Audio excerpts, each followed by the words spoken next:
Përshëndetje të dashur teleshikues, po japim lajmet në televizionin 4+.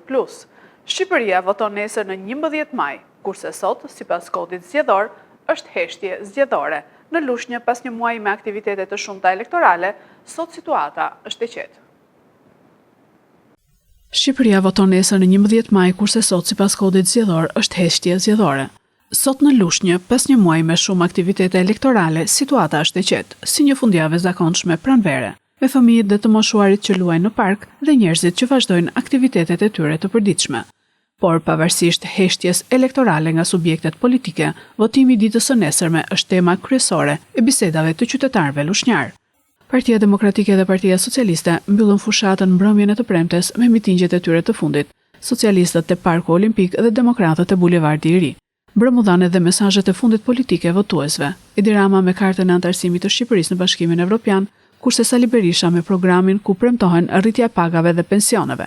Kodi zgjedhor i Republikës së Shqipërisë në nenin 77 përcakton qartë periudhën e heshtjes zgjedhore dhe kufizimet që lidhen me të. Sipas këtij neni, dita para datës së zgjedhjeve dhe dita e zgjedhjeve deri në orën e mbylljes së votimit formojnë periudhën e heshtjes zgjedhore. Gjatë kësaj periudhe ndalohet çdo aktivitet fushate zgjedhore, përfshirë zhvillimin e mitingjeve, aktivitete të tjera zgjedhore dhe shpërndarjen e materialeve propagandistike nga subjektet zgjedhore. Në zgjedhjet e 11 maj 2025, të drejtën e votës e kanë 3.713.761 shtetas shqiptar, nga të cilët 114.642 votojnë për herë të parë.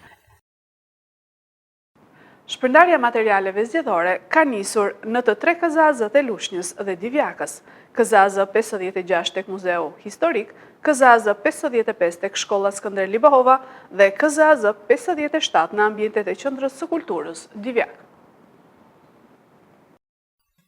Ka nisur në të 3 KZ-të e Lushnjës dhe Divjakës shpërndarja e materialeve zgjedhore. Materialet po tërhiqen nga komisionet zgjedhore pranë ambienteve të Muzeut Historik të Lushnjës për KZ 56, në ambientet e palestrës së Shkollës Skënder Libohova për KZ 55 dhe në ambientet e Qendrës së Kulturës Divjak për KZ 57. Komisionet zonale të administrimit të zgjedhjeve në Lushnjë dhe Divjak po japi dhe udhëzimet përkatëse për komisionet e qendrave të votimit në lidhje me hapjen dhe mbylljen e procesit zgjedhor të 11 majit. Materialet e marra në dorëzim me proces verbal nga të paktën 2 anëtarë të QV-ve do të mbyllen në ambientet e miratuara më parë dhe do të ruhen nga policia e shtetit deri nesër në mëngjes kur të hapet procesi zgjedhor. Ka filluar mesditën e sotme shpërndarja e materialeve zgjedhore në 3 KZ-t 58, 59 dhe 60 të Bashkisë së Fierit. Nesër në 97 qendrat e votimit do të votojnë 157.761 votues fierak.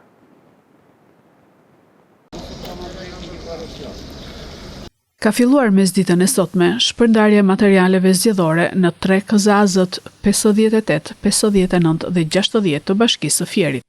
Sipas ligjit zgjedhor, ato janë tërhequr nga kryetarët dhe sekretarët e qendrave të votimit. Ndërsa shpërndarja në kohë i paraprin organizimit, administrimit, zhvillimit dhe mbikëqyrjes sa më të mirë të ecurisë së procesit zgjedhor në të 97 qendrat e votimit për 157.761 votues. Në KZ 60 është bërë shpërndarja për 97 qendrat e votimit të qytetit, ndërsa në KZ 58 dhe 59 po bëhet shpërndarja për qendrat e votimit në njësitë administrative. Ndërkohë në orën 12 të ditës së sotme ka filluar shpërndarja e bazës materiale zgjedhore edhe në bashkitë Patos, Roskovec dhe Mallakastër. Kryetari i Lëvizjes Vetvendosje Albin Kurti tha sot se kuvendi duhet të konstituohet nga të gjitha partitë dhe Haxhiu mbetet kandidatja jon. Kryetari i Lëvizjes Vetvendosja Albin Kurti ka insistuar se nuk do të ndryshojë kandidatin për kryetar të kuvendit, me gjithë mungesën e votave, duke thënë se emërimi i kryeparlamentarit dhe formimi i kuvendit të ri është detyrë të gjitha partive parlamentare. Kuvendi nuk themelohet nga fituesi pavarësisht se është ai fitues absolut apo relativ.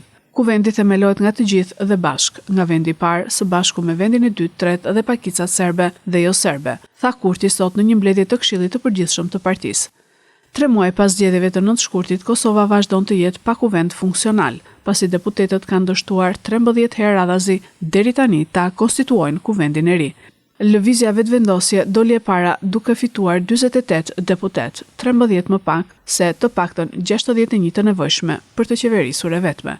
Megjithse janë thirrur 10 seanca për konstituimin e kuvendit, ndarjet politike kanë penguar vazhdimisht këtë proces. Dua Lipa, Elton John e më shumë se 400 muzikantë, shkrimtarë dhe artistë britanik kërkojnë mbrojtjen nga inteligjenca artificiale. Kryeministri britanik ka marrë një letër të hapur me firmat e më shumë se 400 muzikantëve, shkrimtarëve dhe artistëve britanik, ku shkruhet se duhet të përditësojë ligjet për të drejtat e autorit në një mënyrë që i mbron ata nga inteligjenca artificiale. Dua Lipa, Elton John, Ian McKellen dhe Florence Welch janë në mesin e këtyre personave të famshëm, që theksojnë se mungesa e një mbrojtjeje të tillë do të nënkuptonte që ata praktikisht t'i adhurojnë punën e tyre firmave të teknologjisë. Nga ana tjetër, ata vënë në dukje se në rrezik është dhe pozicioni i Mbretërisë së Bashkuar si një fuqi krijuese. Artistët duan që kryeministri të mbështesë një amendament që projekt ligjin e të dhënave, i cili tu kërkonte zhvilluesve të jenë transparent me pronarët e të drejtave të autorit në lidhje me përdorimin e materialit të tyre për të trajnuar modelet e inteligjencës artificiale. Një zëdhënës i qeverisë tha se ne duam që industritë tona krijuese dhe kompanitë e inteligjencës artificiale të lullëzojnë. Kjo është arsyeja pse jemi duke u konsultuar për një paketë masash që shpresojmë se do të funksionojë për të dy sektorët. Por e kemi të qartë se asnjë ndryshim nuk do të merret parasysh nëse nuk jemi plotësisht të kënaqur që ata të punojnë për krijuesit, shtoi ai. Firmëtarët e tjerë përfshin dramaturgun David Hare, këngëtarët Kate Bush dhe Robbie Williams. Letrën e ka nënshkruar edhe Paul McCartney, i cili në muajin janar i tha BBC-s se ishte i shqetësuar se inteligjenca artificiale do të shkatërrojë artistët.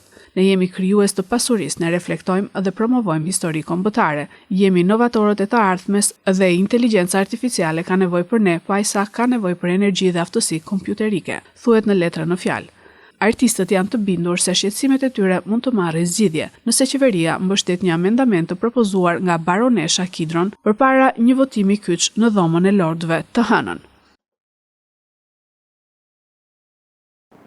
Këto ishin lajmet tona për sot. Lajmet i gjeni dhe në internet në website-in 4plusmedia.tv. Bashk, mirupafshim.